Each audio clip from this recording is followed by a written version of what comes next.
Wala talaga kayo natiran. Ah, so yan guys, ayan, isa dito sa ating na okay lang sa'yo kuya na video kita. Ayan po. Ayan po guys, ayan.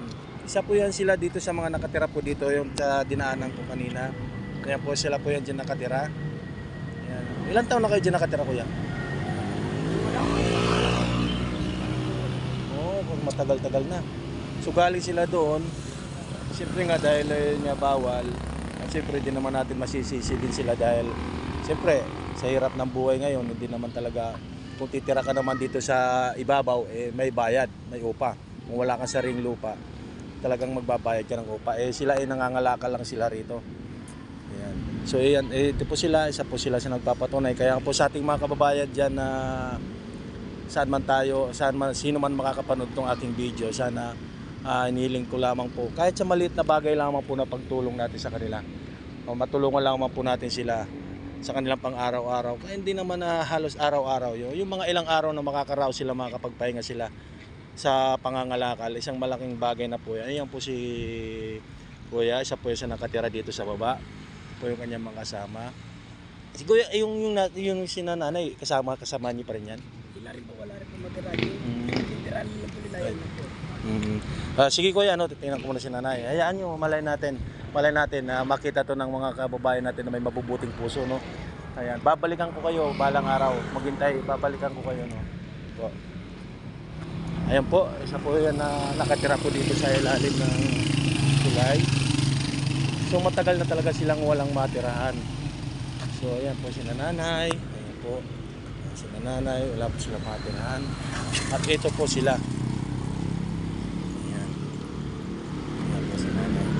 Dito po sila nakatira, pati yung mga bata.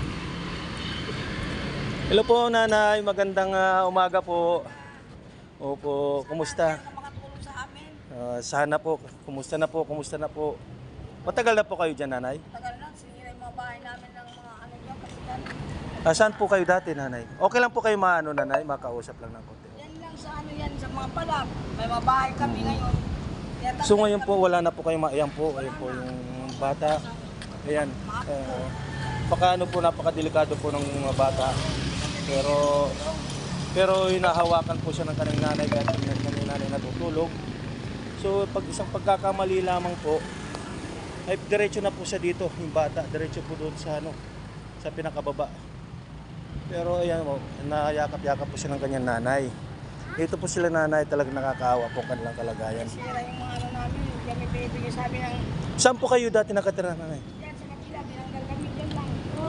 So wala po kayong nabigyan ng wala po nagbigay sa inyo ng ano? Yung coronavirus na pinamaan kami ng kalsada. Yan sa Petra. Opo. Ngayon lang ginawa, binigyan kami ng 10,000, kulang pa yun. Pagkain namin, sila. Opo, kulang po. Kumabahan kami, wala din. Opo, ayan po si nanay. Dati po na na po sila na bigyan kayong tig 10,000. Oo, ngayon, pagkain lang namin, kulang pa sa Opo. virus. So yan po talaga ang problema. Lumipat kami rito, tinamaan ko lang sa akin, tinanggalan naman kami. Nay, di po yung anak nyo, baka mabitawan nyo. Nandito naman.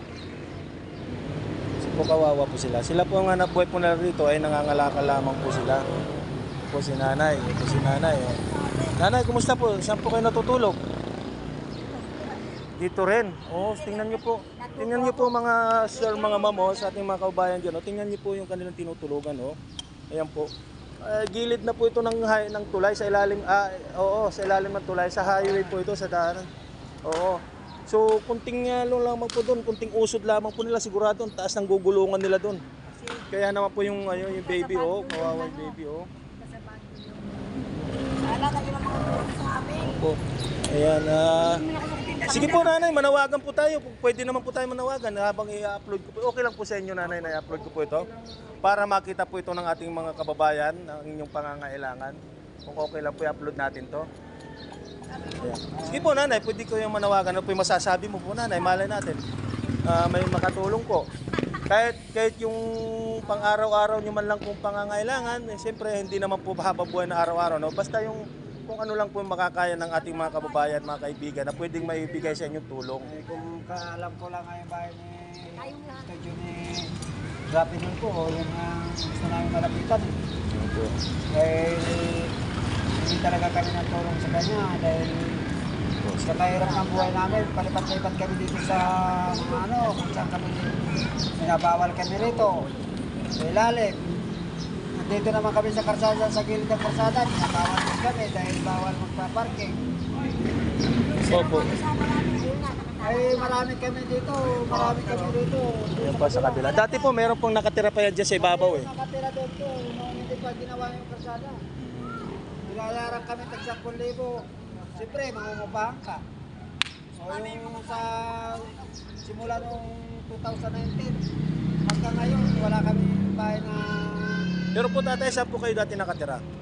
Diyan lang talaga. Kami, Malabanyas talaga kami. Malabanyas ako. Kami, Malabanyas kayo. Saan doon? Saan dito po? Dito sa baba.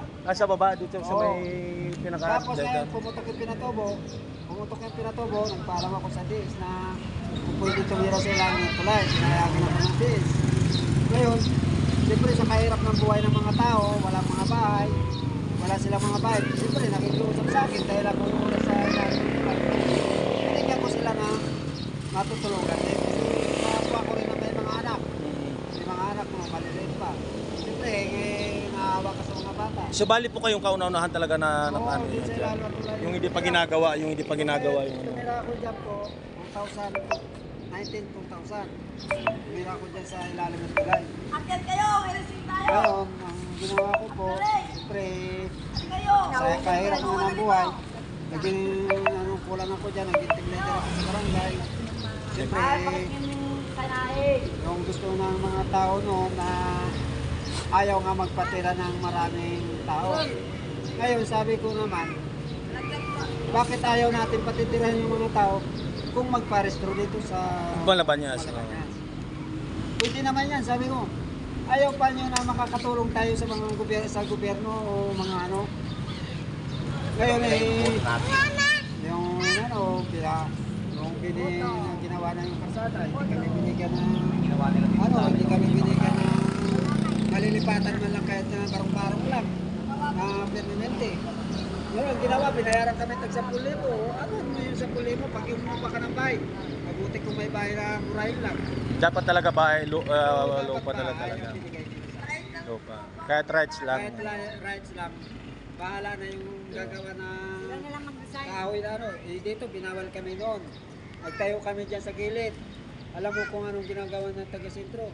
Tinanggal yung bahay namin, yung iba pinagsusunog pa. Ayan Tinanggal po. yung mga kahoy. Ayan po, sa ngayon po, ang may ano ko lamang po, di po ako nangangako, no.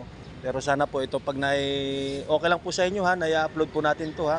Kasi hindi po tayo makakahingi ng tulong kung Kahit saan hindi kami, po tayo. kahit saan kami dadalhin.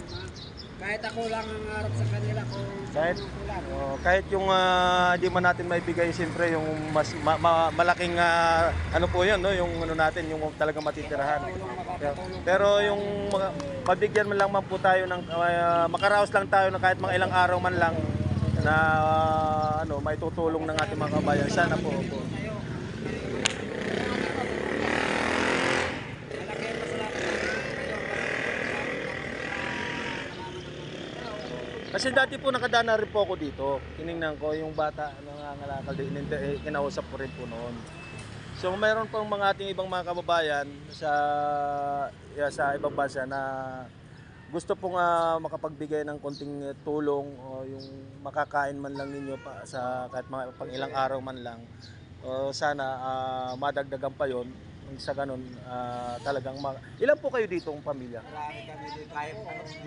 May mga 10 pamilya kayo? Hindi lang. Hindi lang. Kalat yung mga ano namin dito. Hindi, yung mga nandito lamang po. Yung ngayon lang. Ngayon sa ngayon lang. po kami, yung mga nandito. Well, 15 kami. 15 na. Hindi si katao. Oo, nakabilang na si Jan nandito. Hindi pamilya, nasa mga ilang pamilya, yung pamilya mismo. Nasa ano nga daw, 13. 13. po. Kasi ako, simula nung parang wala na sa sarili ko na kung saan ako ano. Ayan, pulong-pulong to. Meron din na gano'n dito vlogger din. Nung malaki yung ilog, Diyan lang ako natutulog sa nung pulong-pulong hinahakot ko yan. yung mga gamit mo Araw-gabi. sa baba. Binibidyo pala ako dyan, di ko alam. Yun ang ano ko. Yung pag-asa ko yung kulong-kulong. Yun ang matutulungan Ayan po, nakakaawa po una po tayo doon sa bata, ayan o. Katulad po yan, pagka napasarap po yung tulog ng nanay, nagdapakadelikado po. Ayan. Nakakaawa sa mga batang talaga. O paano yan, nanay, kuya, ano? Ayan nyo, ayan po, Alex, ayan. Ikaw po yung dati po talagang halos, ikaw po yung namumuno na talaga rito. Matagal ako rito kahit sinong tanongin dito sa mga ano dito sa Malabañas. Veterano ako dito sa Malabañas yan. Ayan, sige po, Tatay Alex, no? Salamat. Ayan, sana makita po ito ng ating mga kababayan doon na sana kahit pa kunting tulong man lang may abot po natin sa inyo. Ayan, i-upload ko po ito ha. Humingi po ako ng permiso po sa inyo para makita po. Ayan po, Tatay. Makakatulong kayo sa amin. Opo. Ayan, Tatay Alex, Nanay. Nanay, sa ngayon ito lamang po may bibigay ko sa inyo na maliit na pag-asa. Maliit na para sana makita po ito nating mga kabayan. Malaking ano na yan po. Yan po. Ayan. Thank you po. Oh, sige po, hayaan niyo po. Sana dumating po yung pagkakataon niyan. Malaking salamat. Sisikapin ko po na makalapit tayo para kahit paano makapagbigay man lang ng konting tulong po sa inyo. Tulong nyo sa amin. Ayan po. Thank you po. Salamat po ng marami sa inyo. Ingat po kayo, yung mga bata po, ingatan niyo po ninyo. Ayan, naglalakad sa gilid na po. Ayan. Thank you po. Tatay, nanay. Ito po. Maraming salamat din po sa inyo. Ayan po. Maraming salamat din po. Ayan. Yan po. Ayan. Diyan lang po sila natutulog. Ayan po sa taas. Sa gilid ng tulay, ng highway. Sa baba naman, ilog na sapa na yan doon, napakalalim po. So po yan, thank you po. Thank you.